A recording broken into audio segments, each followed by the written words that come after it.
Hello my dear students, मैं हूं doctor रुचि। स्वागत है आपका मेरे यूट्यूब चैनल पे।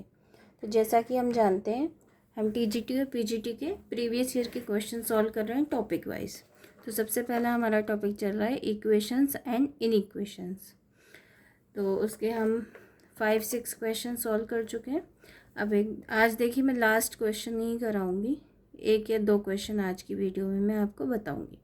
उसके बाद हम नेक्स्ट टॉपिक स्टार्ट करेंगे, जो सीक्वेंसेस एंड सीरीज़ होगा, जिसमें एपी, एचपी एंड जीपी वो हम पढ़ेंगे। तो देखो, इस बुक का ये 269th क्वेश्चन है। देखिए क्या कह रहा है। If the roots of the quadratic equation x square plus p x plus q equal to 0 are 10 30 degree and 10 15 degree respectively, then the value of 2 plus q minus p is option A is 2, option B is 3, C is 0, D is 1। तो जिसको quadratic equation का concept पता है वो कर सकते हैं इस क्वेश्चन को। ऐसा कुछ डिफरेंट नहीं है, ठीक है। बस यहाँ पे 10 30 और 10 15 इसके रूट्स दिए हैं। देखो कैसे सॉल्व करना है। Since 10 30 and 10 15 are the roots of the quadratic equation x square plus px plus q equal to 0, therefore sum of roots, मैंने फॉर्मूला बताया था आपको कि अगर अल्फ़ा बीटा है तो माइनस का ये जो कोफिशिएंट है p अपॉन में यहाँ पे जो कोफिशिएंट यहाँ तो 1 है तो 1 हो जाएगा। तो सम ऑफ रूट्स इसके हो जाएंगे माइनस p, और यहाँ पे हम 10 theta degree plus 10 15 degree equal to minus p लिख सकते हैं, ठीक है। अब देखो 10 30 की वैल्यू कितनी होती है, ये मैं थोड़ा सा कॉन्सेप्ट आपको बता देती हूँ। तो देखो, ट्रिग्नोमेट्रिक में 3 फंक्शंस होते हैं जिनको हम क्या बोलते हैं, ट्रिग्नोमेट्रिक फंक्शंस।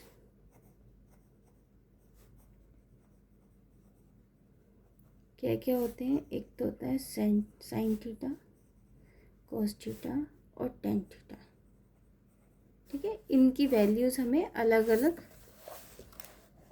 एंगल पे देखनी होती है। यहाँ पे थीटा क्या है, एक एंगल है। जैसे ये ओरिजिन, इसको एक्स मान लीजिए, तो यहाँ पे कुछ एंगल बनना है थीटा। इधर देखो, ये थीटा है तो ये ऐसा एंगल होता है। साइन कोस टेन फंक्शन होते हैं और ये एंगल होता है। और यहाँ पे कितना हो सकता है, 0 हो सकता है। देखो इस लाइन के रेफरेंस में हम देखें, 0 हो सकता है, 30 हो सकता है, 60 हो सकता है, 90 हो सकता है, 120 हो सकता है, 135 हो सकता है, 180 हो सकता है। तो इस तरीके से पूरा 360 में हम इनकी वैल्यूज़ देख सकते हैं। लेकिन मैं उतना ज़्यादा डिटेल में नहीं जाऊँगी, ठीक है। 10 की वैल्यूज़ मैं आपको बता देती हूँ, या चलो पूरा टेबल हम देख सकते हैं एक बार। देखिए यहाँ पे हम लिखेंगे फंक्शन, ठीक है, और यहाँ पे हम लिखेंगे एंगल। तो हमने सबसे पहले लिखा साइन, साइन लिख देते हैं सब, फिर कोस, फिर हमने लिखा 10। यहाँ पे मैंने लिखा 0 डिग्री, देन 45 30 लिख देते हैं, 30 डिग्री, 45 डिग्री, उसके बाद 60 एंड देन 90।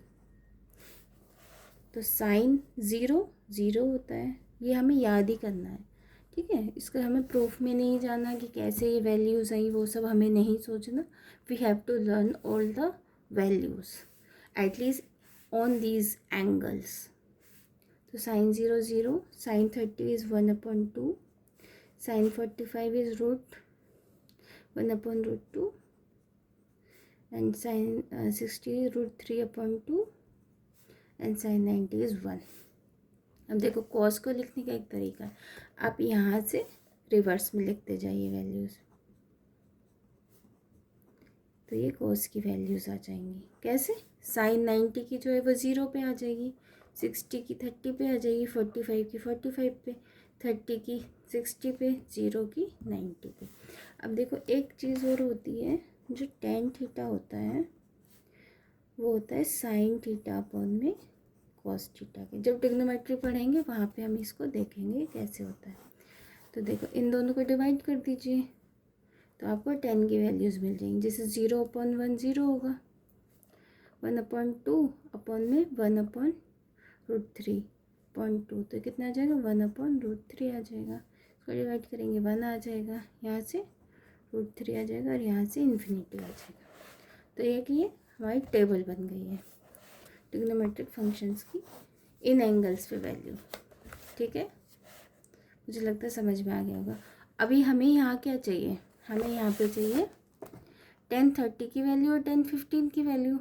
अब आप कहोगे कि मैम हमें tan 15 की वैल्यू तो पता ही नहीं है क्या होती है, तो उसके लिए एक फॉर्मूला होता है tan a plus minus b equal to tan a plus minus tan b upon में 1 minus plus tan a tan b। इसका मतलब क्या हो गया, हमें यहाँ पे क्या निकालना है tan 15 मुझे निकालना है। तो मैं यहाँ लिख दूँगी tan 45 माइनस 30। 45 में से जब 30 को माइनस करोगे तो क्या मिलेगा, 15 ही तो मिलेगा। तो यहाँ मुझे tan a माइनस बी का फॉर्मूला चाहिए, तो क्या हो जाएगा tan a minus tan b upon में 1 प्लस अपोजिट साइन आएगा tan a और tan b।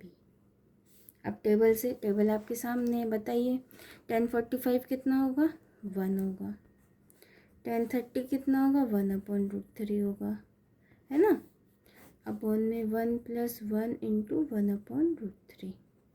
तो क्या लिख सकती हूँ मैं यहाँ पे, एलसीएम ले लेती हूँ, तो √3 माइनस 1 अपॉन में √3 प्लस 1 हो जाएगा।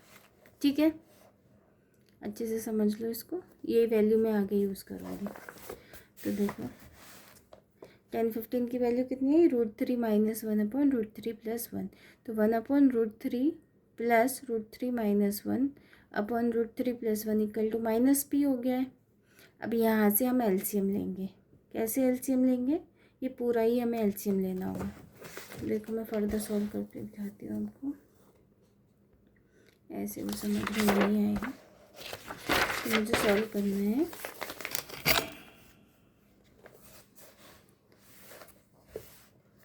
1/√3 plus √3 minus 1/√3 plus 1 equal to minus भी आया था सम ऑफ रूट्स।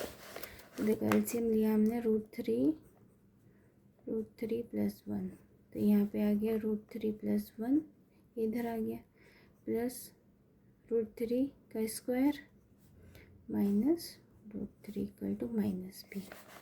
ठीक है, अब देखो √3 का स्क्वायर 3 होता है, ये वाला √3 इससे कैंसिल हो गया, 1 प्लस 3 अपॉन में 3 प्लस √3।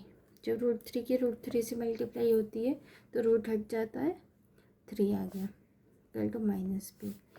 तो 4 अपॉन में 3 plus √3 equal to minus b आ गया।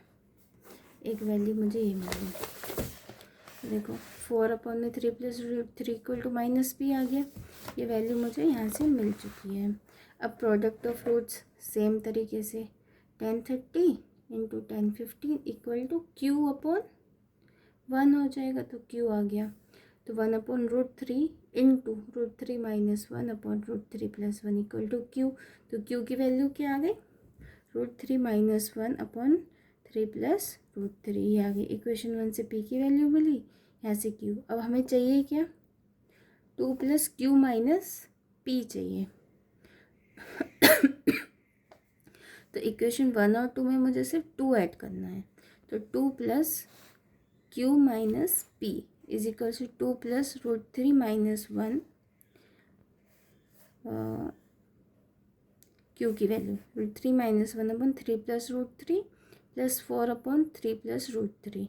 तो 2 प्लस ये एलसीएम हो गया, या तो सेम है या तो कोई दिक्कत नहीं है समझने में। और ये √3 माइनस 1 प्लस 4 हो गया, तो 4 माइनस 1 3 होगा। तो 2 प्लस 3 प्लस √3 अपॉन में 3 प्लस √3, तो ये कैंसिल आउट हो गए दोनों, 1 बचा, है ना। तो इक्वल टू 2 प्लस 1 यानी कि 3 आ गया। तो 2 प्लस क्यू माइनस पी की वैल्यू 3 आ गई। तो यही पूछ रहा था, तो option B is the correct answer. तो मुझे लगता है आपको ये क्वेश्चन बहुत अच्छे से समझ में आ गया होगा। तो बच्चों देखो, कॉन्सेप्ट वही है, थोड़ी सी हमें मैथमेटिकल कैलकुलेशन आनी चाहिए और प्रैक्टिस होनी चाहिए, तो इजीली आप कोई भी क्वेश्चन सॉल्व कर सकते हैं। तो मुझे लगता है ये टॉपिक आपको बहुत अच्छे से समझ में आ गया है। अब मैं नेक्स्ट टॉपिक पे जाऊंगी। अगर आपको कोई क्वेश्चन पूछना है तो आप पूछ सकते हो, कमेंट बॉक्स में आप मैसेज कर सकते हो। Thank you very much.